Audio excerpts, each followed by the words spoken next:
Rameswaram cafe bomb blast ಪ್ರಕರಣದ ಬಾಂಬರ್ಗಳಿಗೆ NIA drill ಮಾಡ್ತಿದೆ. ಈ ವೇಳೆ ಬೆಚ್ಚಿ ಬೀಳಿಸುವ ಸಂಗತಿಗಳನ್ನ ಬಾಂಬರ್ಗಳು ಕಕ್ಕಿದ್ದಾರೆ.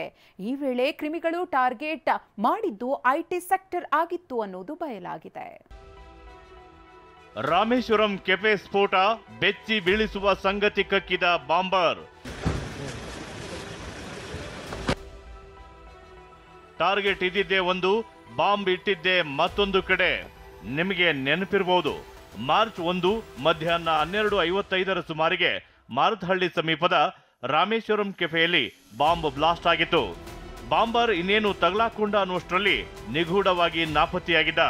ಆದರೆ ಎನ್ಐಎ ಟೀಮ್ 43 ದಿನಗಳ ಬಳಿಕ ಪಶ್ಚಿಮ ಬಂಗಾಳದಲ್ಲಿ ಬಾಂಬರ್ ಹಾಗೂ ಮಾಸ್ಟರ್ ಮೈಂಡ್ ಅನ್ನ ಬಂಧಿಸುವಲ್ಲಿ ಯಶಸ್ವಿಯಾಗಿದೆ. ಇದೀಗ ಕ್ರಿಮಿಗಳ ವಿಚಾರಣೆ ನಡೆಸುತ್ತಿದ್ದಾಗ ಬೆಚ್ಚಿ ಬೀಳಿಸೋ ಸಂಗತಿ ಬಯಲಾಗ್ತಿವೆ.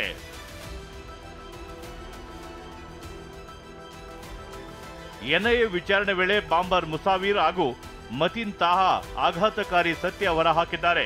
ರಾಮೇಶ್ವರಂ ಕೆಫೆ ಸ್ಫೋಟಕ್ಕೂ ಮುನ್ನವೇ ವೈಟ್ಫೀಲ್ಡ್ ಭಾಗದ ಎಸ್ಇಜೆಡ್ ಏರಿಯಾ ದುಷ್ಟರ ಟಾರ್ಗೆಟ್ ಆಗಿತ್ತು ಅನ್ನೋದನ್ನ ತಿಳಿಸಿದ್ದಾರೆ.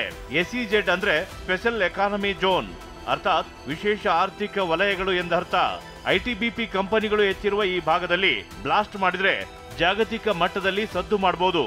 ಐಸಿಸ್ ಸಂಘಟನೆ ನಮ್ಮನ್ನ ಸಲೀಸಾಗಿ ಸೇರಿಸಿಕೊಳ್ಳುತ್ತೆ ಅನ್ನೋ ನಂಬಿಕೆ ಇತ್ತಂತೆ. ಆದರೆ ಐಟಿಬಿಟಿ ಏರಿಯಾದಲ್ಲಿ ಸೆಕ್ಯೂರಿಟಿ ಬಿಗಿಯಾಗಿದ್ರಿಂದ ಸ್ಫೋಟದ ಪ್ಲಾನ್ ವರ್ಕೌಟ್ ಆಗಿಲ್ಲ. ಹೀಗಾಗಿ ಇದು ಸೇಫ್ ಅಲ್ಲ ಅಂತ ಮುಂದೆ ಸಾಗಿದವರ ಕಣ್ಣಿಗೆ ಬಿದ್ದಿದ್ದೆ ಈ ರಾಮೇಶ್ವರಂ ಕೆಫೆ. ರಾಮೇಶ್ವರಂ ಕೆಫೆ ಕಂಡ ಉಗ್ರರಿಗೆ ಕೋಪ ಹೆಚ್ಚಾಗಿತ್ತು. ಕಾರಣ, ಕೆಫೆ ಮುಂದಿದ್ದ ಹೂವಿನ ಅಲಂಕಾರ, ಕೇಸರಿಮಯವಾಗಿದ್ದ ಕಲರ್ ಪೇಪರ್ಸ್, ದೇಶಾದ್ಯಂತ ರಾಮ ಮಂದಿರ ಉದ್ಘಾಟನೆ ಸಂಭ್ರಮ ಇದ್ದಿದ್ರಿಂದ ಎಲ್ಲೆಲ್ಲೂ ರಾಮಜಪ ಜೋರಾಗಿತ್ತು. ಹೀಗಾಗಿ ರಾಮೇಶ್ವರಂ ಕೆಫೆ ಸ್ಫೋಟಿಸೋದೇ ಸೂಕ್ತ ಅಂತ ನಿರ್ಧರಿಸಿದ್ರಂತೆ.